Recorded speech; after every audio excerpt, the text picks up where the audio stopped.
Whether you are a Republican or a Democrat, the thought may have already crossed your mind, is this disconnect between the two sides really political, or have the members of each party simply begun to inhabit separate and mutually exclusive physical planes of existence? You know, like separate universes. Perhaps a quick recap of who has said what when since the advent of Hurricane Katrina might help bring us all back to the same solar system. I don't think anybody anticipated the breach of the levees.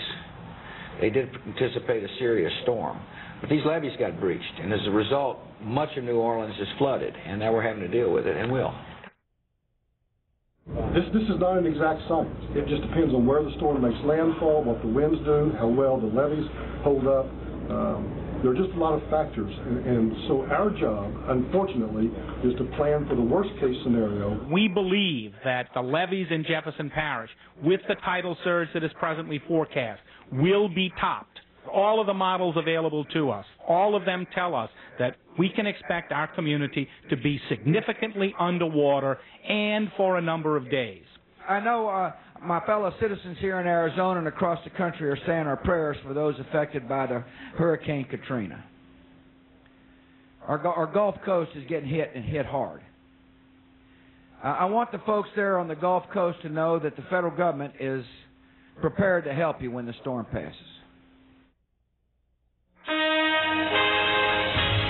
Good morning. A staggering blow. Hurricane Katrina leaves behind a vicious trail of destruction. Dozens fear dead, thousands homeless, more than 1 million without power. The federal, state, and local governments are working side by side to do all we can. Our second priority is to sustain lives by ensuring adequate food, water, shelter, and medical supplies for survivors and dedicated citizens, our dislocated citizens. FEMA is moving supplies and equipment into the hardest hit areas.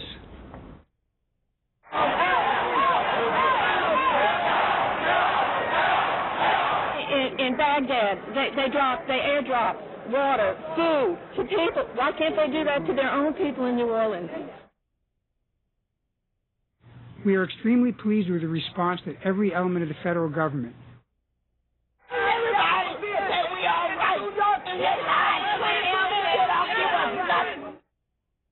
now, of course, a critical element of what we're doing is the process of evacuation and securing New Orleans and other areas that are afflicted.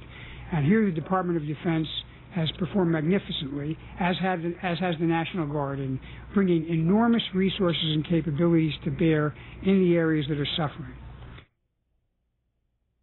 FEMA is not going to hesitate at all in this storm. We are not going to sit back and make this a bureaucratic process. My primary mission right now is to get the urban search and rescue teams in, get the disaster medical teams in, get them as close as I can to ground zero so they can actually start saving people.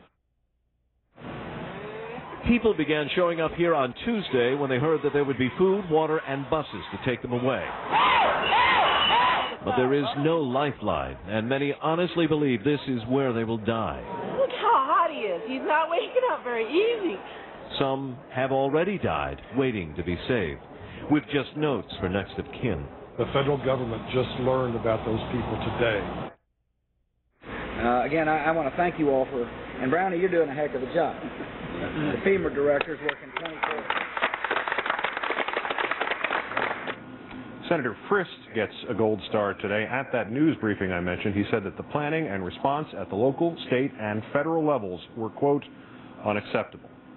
Has this all been about perception, or has there actually been a shift of some kind within the country's response to a crisis like Katrina, an actual change inside FEMA? Our next guest argues there